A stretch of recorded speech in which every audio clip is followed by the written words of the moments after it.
بسم اللہ الرحمن الرحیم۔ ڈسکور اوریجنل کے معزز ناظرین، السلام علیکم۔ اب کس نمبر 883 ملاحظہ فرمائیں۔ غالب کی نظریں مجھ پر جم گئیں۔ کس نے دھمکی دی ہے نازو کو؟ مجھے بتاؤ۔ موسی نے مسکرا کر کہا، یار اتنا سیریس ہونے کی کیا ضرورت ہے؟ میں تو مذاق کر رہا تھا۔ تم جھوٹ بول رہے ہو مجھ سے۔ یہ اتنی پریشان کیوں ہے؟ اس نے رابعہ کی طرف دیکھا۔ میں نے کہا، یہ کون؟ اس نے ذہن پر زور دیا۔ یہ رابعہ، یہی نام بتایا تھا نا تم نے ابھی مجھے؟ کیا تم بھول گئے تھے؟ رابعہ مسکرانے لگی۔ غالب کے لبوں پر پہلی بار ایک حوصلہ افزا مسکراہٹ آئی۔ تو میں اپنا نام بھی بھول گیا تھا، ہے نا عجیب بات؟ ایسا ہوتا ہے کہیں، لیکن ابھی تم نے رانا صاحب کی بات کی تھی اور دلاور کا ذکر بھی کیا تھا۔ بالکل ٹھیک کہا تھا تم نے، نازو کے بارے میں ان کے سوا کوئی بھی نہیں جانتا۔ تم بھی نہیں؟ رابعہ بولی۔ غالب نے افسردگی سے انکار میں سر ہلایا۔ معلوم نہیں وہ مجھے ایسے چھوڑ کے کہاں غائب ہو گئی ہے بغیر کچھ بتائے۔ الو کی پٹھی، کیا اسے نہیں معلوم کہ میں اکیلا رہ جاتا ہوں تو مجھے کتنا ڈر لگتا ہے؟ کس سے ڈر لگتا ہے؟ وہ سوچ میں پڑ گیا۔ پتہ نہیں، ڈرنے کی کون سی بات ہے میرے لیے؟ وہ عورت ہے، ڈرنا تو اسے چاہیے۔ بیڑیا بہت مکار سفاک ہوتا ہے، شوکت رانا تو بیڑیا ہے۔ میں نے اسے تسلی دی، فکر مت کرو، نازو کو کچھ نہیں ہوگا، اللہ اس کا محافظ ہے اور وہ خود بھی اپنی حفاظت کرنا جانتی ہے۔ غالب مسکرانے لگا۔ وہ ایسی کی تیسی کر دے گی شوکت رانا کی۔ ابھی رانا کو معلوم نہیں کہ نازو چیز کیا ہے تو بڑی نازک سی شاخ گل جیسی، مگر وہ مچلے تو شعلہ ہے اور کڑکے تو بجلی ہے۔ پتہ ہے اس کے ہاتھ کیسے چلتے ہیں؟ شوں شوں، بڑی کاٹدار شمشیر آبدار۔ جو اس کی زد میں آ گیا وہ تو گیا کام سے۔ کوئی یہاں گرا، کوئی وہاں گرا، اس دل کے ٹکڑے آزار ہوئے، کوئی یہاں گرا، کوئی وہاں گرا۔ ہم سب اسے دیکھتے رہے۔ وہ نازو کے بارے میں بتاتے ہوئے اتنا پرجوش، اتنا جذباتی ہو گیا تھا کہ تصور میں نازو تھی، مگر ہاتھ خود غالب کے چل رہے تھے۔ وہ بھول گیا تھا کہ ہم بھی وہاں ہیں۔ وہ نازو کی طرح پورے ایکشن سے دشمنوں کو گرا رہا تھا۔ پھر وہ ہنسنے لگا اور اپنی بے سری آواز میں گانے لگا۔ یہ محمد رفیع کا بہت پرانا، بہت مشہور گانا تھا۔ موقع پا کے میں نے رابعہ کو اشارہ کیا اور وہ چپکے سے کھسکنے ہی والی تھی کہ غالب نے لپک کے اس کا راستہ روک لیا۔ میں تم کو ایسے نہیں جانے دوں گا، پہلے بتاؤ نازو کی بات کیا تھی؟ رابعہ ڈر گئی۔ نازو کی کون سی بات؟ غالب اسے گھورنے لگا۔ وہی جو تم فون پر کہہ رہی تھی۔ کس سے بات کر رہی تھی؟ بتاؤ نہیں تو۔ رابعہ ایک دم پیچھے ہٹی۔ غالب؟ میں تیزی سے آگے بڑھا کیونکہ مجھے غالب کی آنکھوں میں وحشت کے آثار نظر آ گئے تھے اور اس کے ہاتھ رابعہ کی طرف بڑھنے لگے۔ غالب یہ کیا کر رہے ہو؟ میں نے درمیان میں آ کے اسے پیچھے دھکیل دیا۔ ہوش میں آؤ۔ وہ سہم گیا اور سیمنٹ کے دیوار سے لگ گیا۔ مجھے مت مارو، مجھے کچھ نہیں معلوم۔ میں کسی سکندر کو نہیں جانتا رانا صاحب، مجھے نہیں معلوم وہ کہاں ہے۔ اچانک اس کی حالت میں رونما ہونے والی یہ تبدیلی بڑی ڈرامائی تھی، جیسے اچانک کیمرہ ٹرک سے سینما کے پردے پر کوئی کردار اپنا روپ بدل لیتا ہے۔ فرشتہ صفت اور شریف صورت ڈاکٹر کے خد و خال مسخ ہو کے مکروہ اور شیطانی کردار والے مسٹر ہائیڈ میں ڈھل جائیں۔ غالب کی صورت پر جسمانی اذیت اور کرب کے آثار نظر آ رہے تھے، اور چند لمحے قبل جو غالب خوش و خرم تھا وہ اب سخت عذاب میں مبتلا نظر آتا تھا۔ میری ذرا سی سختی نے اس کی زخم خوردہ شخصیت کو پھر اسی جہنم میں دھکیل دیا تھا جس سے وہ پوری طرح نکلا بھی نہیں تھا۔ یوں لگتا تھا جیسے وہ خود کو شوکت رانا کے عقوبت خانے میں محسوس کر رہا ہے، جہاں غالب سے میرا پتہ پوچھنے والے اس کے جسم کو تشدد کا نشانہ بنا رہے ہیں۔ وہ کرا رہا تھا، چیخ رہا تھا، خود کو بچا رہا تھا اور ایسے جھٹکے لے رہا تھا جیسے کوئی الیکٹرک شاک دے رہا ہو۔ اس کی حالت نے ہم سب کو دکھی کر دیا تھا۔ میں پیشمان تھا کہ اس کے ساتھ زیادتی کی میں اسے پیار سے بھی تو روک سکتا تھا۔ مارگریٹ ایک دم آگے بڑھی اور اس نے غالب کو اپنے ساتھ چمٹا لیا۔ ہو ڈیر، یہ کیا ہو گیا ہے تمہیں؟ تم پھر ڈر گئے ہو بلا وجہ؟ دیکھو میں تمہارے ساتھ ہوں۔ اور کون ہے یہاں؟ غالب نے اس کے بازوؤں میں سر چھپا لیا تھا۔ وہ شوکت رانا۔ کدھر ہے شوکت رانا؟ دیکھو یہ سب تو دوست ہیں تمہارے۔ شوکت رانا یہاں کیسے آ سکتا ہے؟ آ سکتا ہے، وہ آ سکتا ہے ہر جگہ۔ نہیں فیروز، یہ دوسری جگہ ہے، تم اپنے گھر میں ہو۔ اپنے گھر میں؟ یہ میرا گھر ہے؟ نہیں، یہ میرا گھر ہوتا تو نازو بھی یہاں ہوتی۔ اس نے سر اٹھا کے مارگریٹ کو دیکھا۔ تم کون ہو؟ تم مجھے نہیں پہچانتے؟ مارگریٹ نے افسردگی سے کہا۔ پہچانتا ہوں، تم وہی ہو۔ تم خود کو نازو کہتی تھی، جھوٹ بولتی تھی مجھ سے، بس شکل چڑیل۔ اپنی صورت دیکھی آئینے میں؟ مارگریٹ رونے لگی۔ ایسا مت کہو فیروز۔ غالب نے اسے دھکیل دیا۔ کون ہے فیروز؟ میں غالب ہوں، میرے سامنے یہ آنسو بہانے کی ضرورت نہیں. میں اچھی طرح جانتا ہوں تم جیسی عورتوں کو. تم شوکت رانا کی زر خرید ہو. تم مارگریٹ ہو. ہاں مگر میں نے تم کو اس سے بچایا تھا. یاد کرو. غالب سوچنے لگا. تم نے بچایا تھا؟ اچھا. مجھے معاف کر دو پلیز. میں نے تمہارا دل دکھایا. میں احسان فراموش اور کمینہ ہوں. میں بھول گیا تھا. غالب کا موڈ اور اس کی ذہنی کیفیت ہر پل بدل رہی تھی. وہ گھر کا راستہ بھول جانے والا مسافر تھا. اب اسے واپسی کا راستہ یاد آیا تھا تو اس کے قدم بار بار بہک جاتے تھے. وہ بھٹک جاتا تھا لیکن پھر بہت جلد اپنے راستے پر لوٹ آتا تھا. مارگریٹ نے غالب کو کسی بچے کی طرح منا لیا جو ضد میں بگڑ کے سرکشی پر آمادہ ہو. اوکے اب چلو میرے ساتھ. وہ غالب کو دوسرے کمرے میں لے گئی. ایک نرس کی حیثیت سے وہ غالب کی دیکھ بھال کرتی رہی تھی اور اسے معلوم تھا کہ اس قسم کی کیفیت ہو تو کون سی دوا کارگر ہوگی. اس نے ہم سب کو وہیں روک دیا. بے چارہ. نکی نے سب سے پہلے رکت انگیز لہجے میں کہا. کیا حالت ہو گئی ہے اس کی؟ آخر کیا بنے گا اس کا؟ بابا کچھ نہیں بنے گا. سب ٹھیک ہو جائے گا. وقار بولا. کیسے ٹھیک ہو جائے گا؟ یہ ٹھیک ہوگا اور اسے پتہ چلے گا کہ نازو کا کچھ پتہ نہیں تو پھر اس کی حالت بگڑ جائے گی. ابھی تو اسے ہوش نہیں. نکی نے کہا. وقار بگڑ گیا. تم کسی اور کو بھی کوئی کام کی بات کرنے کا موقع دو گی یا نہیں؟ تم ایسی کون سی ماہر نفسیات ہو کہ تمہاری ہر پیش گوئی تسلیم کر لی جائے؟ آخر ہم بھی کر رہے ہیں سب مل کے. گل نے دبے دبے لہجے میں کہا. نکی ٹھیک ہی تو کہتی ہے. ہم محسن کی باری تھی. نکی اور تم یہاں رابعہ سب ہو ایک ہی ٹائپ کی جذباتی مخلوق. میں لحاظ کرتے ہوئے ناقص العقل نہیں کہتا. غالب کا مل جانا بہت بڑی کامیابی ہے. اس کو ہم اپنے ساتھ رکھیں گے لیکن علاج ہوگا کسی ماہر نیورولوجسٹ سے اور ضرورت پڑی تو ہم اسے کسی بہترین نفسیاتی کلینک میں داخل کرا دیں گے. پاگل خانے میں؟ گل نے خوفزدہ لہجے میں کہا. وہاں تمہیں داخل کرائیں گے. جو نفسیاتی کلینک کو پاگل خانہ سمجھے اس کا ٹھکانہ وہی ہونا چاہیے. میں نے کہا. گل نازو بھی مل جائے گی. فکر کی کوئی بات نہیں. اور اب تو حالات پوری طرح ہمارے قابو میں ہیں. دلاور گرفتار ہو چکا ہے اور شوکت رانا بھی. صرف ڈاکٹر شاہ رہ گیا ہے. اور استاد پیڈرو؟ گل نے کہا. اس سے بھی نمٹ لیں گے. میں نے کہا. جب یہ بڑے بڑے شکاری زیر دام آ گئے ہیں تو پیڈرو جیسے چمچے کس شمار میں آتے ہیں؟ تم لوگ مارے جاؤ گے خوش فہمی میں. نکی نے منہ پھلا کے کہا. خطرناک صرف شیر چیتے اور بیڑیے ہی نہیں ہوتے. سچ فرمایا آپ نے. وقار بولا. تم جیسی معصوم بیڑیں زیادہ خطرناک ہوتی ہیں. محسن بولا. بیڑے نہیں، اللہ کی گائے کہلانے والی مخلوق. آدمی انہیں بے ضرر سمجھتا ہے اور وہ ٹکر مار کے کر دیتی ہیں چت. میں نے کہا. رابعہ یہ تو آپس میں طے کر لیں گے کہ کون زیادہ بے وقوف ہے کون زیادہ خطرناک. تم بتاؤ کہ فون پر دلاور کی بیوی نے کیا کہا تھا؟ وہ بکواس کر رہی تھی. گالیاں دے رہی ہوگی تمہیں. کوئی بات نہیں، اس کا حق بنتا ہے. آخر تم نے اس کے عظیم شکاری شور کو شکار کر کے اسے زبردست شکست کی ذلت سے دوچار تو کیا ہے. یہ بات نہیں. رابعہ نے اونٹوں پر زبان پھیری.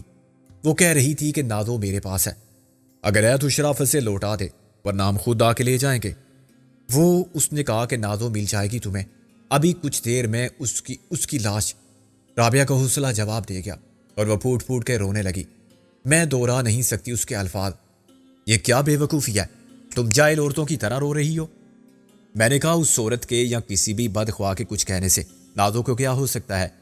ایسے فون کر کے کوئی میرے یا تمہارے بارے میں جو چاہے کہے، اس سے کیا فرق پڑتا ہے؟ ہوگا تو وہی جو خدا کو منظور ہوگا. گل اور نکی کے چہرے بھی حزن و ملال کی تصویر بنے ہوئے تھے. ایک بہت بڑی کامیابی کی خوشی بھی اس لیے بے معنی ہو کے رہ گئی تھی کہ اکیلی نازو دشمنوں کے قبضے میں تھی اور ہم سب اسے انتقامی رد عمل کے عذاب سے نہیں بچا سکتے تھے.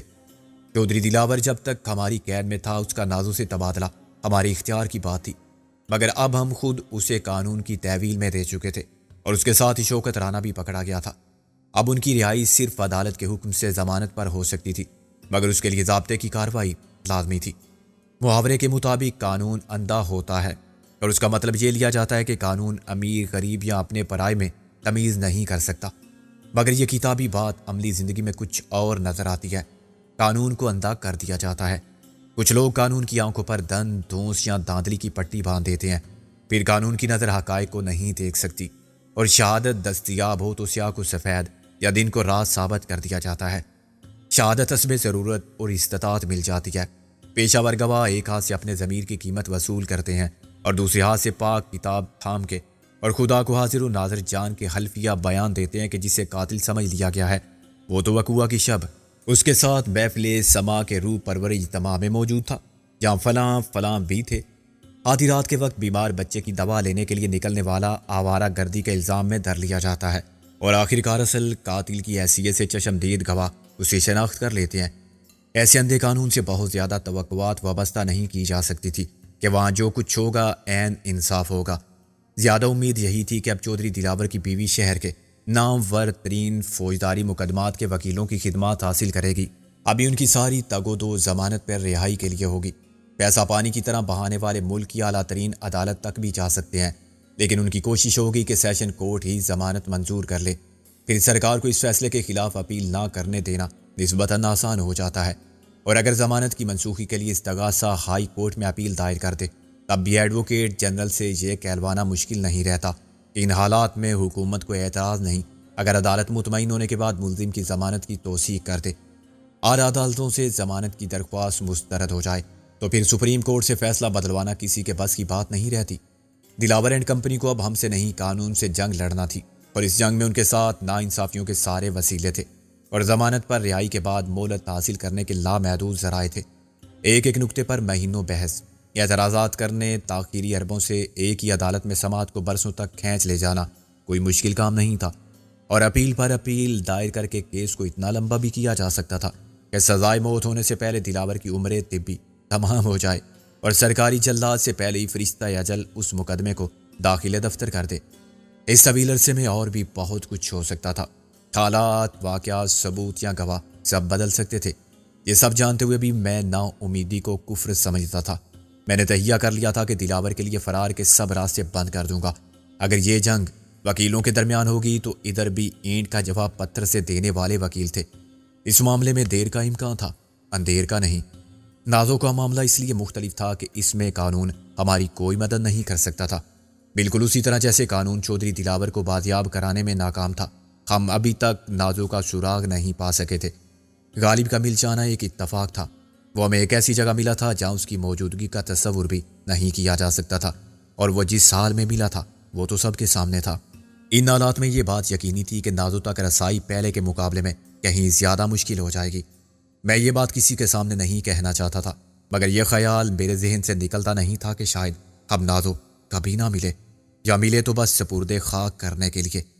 مایوسی اور اشتعال کی انتہائی کیفیت میں دلاور کی بیوی وہی کر سکتی تھی جس کی اس نے فون پر رابعہ کو دھمکی دی تھی۔ اب ہمارے پاس سودا کرنے کے لیے کیا تھا؟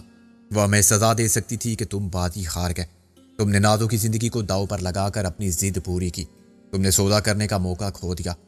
اب تمہارے پاس مجھے دینے کے لیے کچھ نہیں، مگر میرے پاس ایک چیز تھی۔ آج حساب برابر ہوا۔ جب رابعہ خاموش ہوئی تو ہم سب بھی خاموش بیٹھے تھے، اور شاید وہی سوچ رہے تھے جو میں سوچ رہا تھا۔ مسئلہ صرف نازوں کا ہی نہیں تھا، اصولی طور پر یہ موسی نے بھی طے کر لیا تھا کہ وہ گل اور بوبی کو کسی محفوظ مقام پر شفٹ کر دے گا۔ خود ہم یہ محسوس کرتے تھے کہ ہم سب کا وقار یوسف کے گھر میں اکٹھا رہنا ٹھیک نہیں ہے۔ اس میں خطرہ سب کے لیے تھا، اور آسانی صرف ہم سب کے دشمنوں کے لیے۔ وہ ایک ہی ٹھکانے کو نگاہ میں رکھتے پھر کوئی ویسی ہی کارروائی کر سکتے تھے جیسی ایک رات میں نے اور موسی نے ناکام بنا دی تھی۔ لیکن وہ تو اتفاق تھا کہ ہم جاگ رہے تھے اور ہم نے حملہ کو پہلے دیکھ لیا تھا۔ آج اگر ہم بھی سو رہے ہوتے تو پھر سوتے ہی رہ جاتے۔ ہمارے جسموں کے منتشر اجزاء سمیٹنے والے صرف کیا سارائی کی بنیاد پر بتاتے کہ اس حادثے میں ہلاک ہونے والوں میں غالباً 3 مرد تھے اور 3 خواتین۔ حادثے کا سبب یہ بتایا جاتا کہ گھر میں گیس کھلی رہ گئی تھی اور کھڑکی دروازے بند تھے، چنانچہ گیس اندر ہی جمع ہوتی رہی۔ پھر شاید کسی نے غلطی سے سگریٹ جلائی یا کوئی الیکٹرک سپارک ہوا اور نتیجے میں دھماکہ۔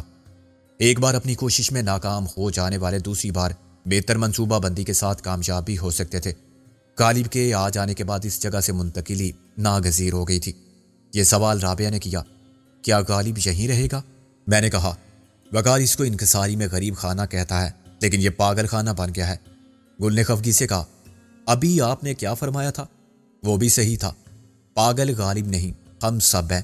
میں نے کہا، وقار پاگل ہے کہ اس نے ابھی تک ہمیں ہاتھ جوڑ کے یا کان پکڑ کے گھر سے نہیں نکالا کہ بھائیوں بہنوں اپنے ساتھ مجھے بھی مت مرواؤ، جاؤ کہیں اور جا کے مرو۔ اب نکی نے برا مانا، وقار کا دل اتنا چھوٹا نہیں ہے۔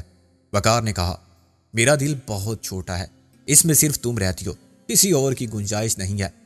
بات گھر کی ہو رہی ہے، دل کی نہیں۔ ویسے بھی سکندر کی بات غلط نہیں۔ تمہارے ابا جان مرحوم اکثر کہتے تھے کہ تم پاگل ہو، کس کنگال وکیل سے شادی کر رہی ہو؟ اور میں تو خیر پاگل تھا ہی تمہارے لیے۔ محسن ہنس پڑا۔ میں تو سچ مچ پاگل تھا، جیسے آج غالب ہے میری حالت تو اس سے زیادہ خراب تھی۔ میں ایک سند یافتہ پاگل ہوں۔ گل کے بارے میں بھی میری رائے وہی ہے جو سکندر کی ہے۔ جس طرح اس نے میرے جیسے شخص کو اپنا بنا لیا، میں تو اسے پاگل پن ہی کہوں گا۔ ظاہر ہے گل اس بات سے خوش ہوئی۔ کہتے رہو، مجھے کوئی فرق نہیں پڑتا۔ میں نے کہا، دلاور کے نزدیک تو سب سے بڑا پاگل میں ہوں۔ کیا اور انصاف کے چکر میں خود کو بھی تباہ کیا اور اسے بھی، لیکن یہ سب مذاق کی بات تھی۔ اصل بات یہ ہے کہ ہمیں الگ الگ رہنا چاہیے، اپنے ٹھکانے بدلتے رہنا چاہیے۔ رابعہ نے میری تائید کی۔